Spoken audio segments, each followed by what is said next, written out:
जैसे कि हमने लास्ट वीडियोस में देखा था कि कोई भी बोर्ड का, और मैंने बताया भी था, कोई भी बोर्ड में दो सेक्शंस होते हैं, दो टाइप के सेक्शंस होते हैं, जिसको बोलते हैं वोल्टेज जनरेशन सेक्शन और कंट्रोलर एंड कनेक्टर सेक्शन। तो आज हम स्कीमेटिक डायग्राम में उसको पहचानेंगे कहाँ पे वोल्टेज जनरेशन सेक्शन है, जहाँ पे वोल्टेज जनरेट होता है, और कंट्रोलर एंड कनेक्टर सेक्शन है। ठीक है, तो हम इसके लिए क्या करते हैं, कोई भी स्कीमेटिक को समझने के लिए हम पीछे से जाते हैं। तो यहाँ पे देखिए 57 पेज दिखा रहा है, तो हम 57 पेज को जाएंगे।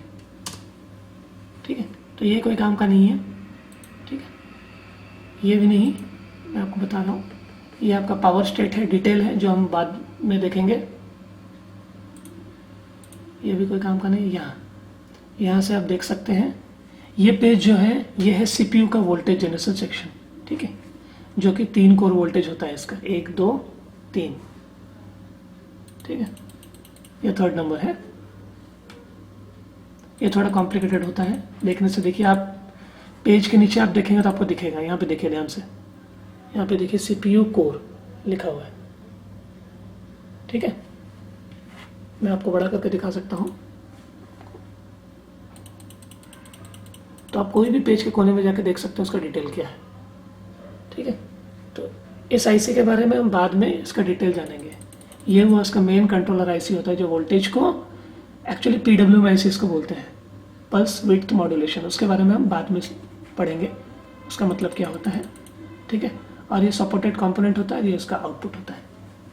ठीक है, और नेक्स्ट ये देखिए, और एक यहाँ पे VGA वोल्टेज, ये आउटपुट आपका है। ये आपका फिर से वही PWM-IC है, ये आपका सपोर्टेड कंपोनेंट है, ये है आउटपुट। अगर आपको जानना है ये कौन सा पेज है तो आप नीचे जाके देख सकते हैं, देखिए VGA कोर।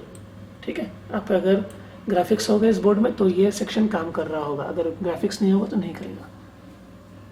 नेक्स्ट ये देखिए, इसके बारे में देखिए, इस पे कोई सपोर्टेड कंपोनेंट नहीं है, खाली एक आईसी है जिसका आउटपुट आपको दिखेगा Vout 0.75। जैसे कहने वाला था, रैम का VTT वोल्टेज यहाँ पे होता है।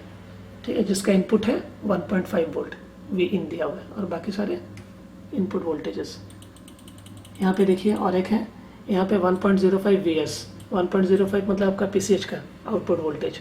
ये है PWM-IC, ये है दोनों कंट्रोलर IC। ठीक है, इसका डिटेल हम बाद में देखेंगे। ये है अगेन और एक सपोर्टेड जो CPU को जाता है, VCC SAP। ठीक है, जिसका PWM-IC और कंट्रोलर कंपोनेंट जो कनेक्टेड कंपोनेंट होता है, और ये इंडक्टर होता है, उसका साइन ये होता है। ठीक है, उसका आउटपुट ये। नेक्स्ट हम उल्टा जा रहे हैं, अब हम जाएंगे यहाँ पे देखिए 1.5 मतलब ये रैम का वोल्टेज हो गया। ठीक है, ये उसका PWM-IC, उसका सपोर्टेड कंपोनेंट और उसका आउटपुट। ये सारे वोल्टेज जनरेशन सेक्शन है। ये भी है आपका वोल्टेज जनरेशन सेक्शन, इसको हम देखेंगे तो इसका 5 वोल्ट ऑलवेज। ये आपका है स्टैंड बाई सेक्शन, जिसपे 3 वोल्ट ऑलवेज और 5 वोल्ट ऑलवेज जनरेट होता है। ये उसका PWM-IC है। ठीक है, ये उसका सपोर्टेड कंपोनेंट है। हम नेक्स्ट जाते हैं बैक, जो कि ये हुआ आपका चार्जिंग IC, चार्जिंग सेक्शन। ठीक है, बैटरी यहाँ पे देखिए, यहाँ पे देख सकते हैं बैटरी चार्जिंग, बैट लिखा हुआ है। और यहाँ से B+ जो कॉमन वोल्टेज मैं बोल रहा था वो ये है। ठीक है, और 19 वोल्ट का इन होता है, ये Vin। आप यहाँ पे देख सकते हैं, मैं बड़ा करता हूँ, यहाँ पे देखिए Vin लिखा हुआ है, यहाँ से 19 वोल्ट इन होता है। ठीक है, और ये कॉमन हो जाता है आइदर बैटरी और 19। ठीक है, ये हुआ आपका वोल्टेज जनरेशन सेक्शन। हम और ये है आपका, और बहुत सारे होते हैं इस तरह से वोल्टेज जनरेशन सेक्शन हम देखते हैं। हम नेक्स्ट वीडियोस में इसके आगे जाएंगे, जिस पे और बाकी सारे वीडियोस हम कवर करेंगे। ठीक है, अब तक के लिए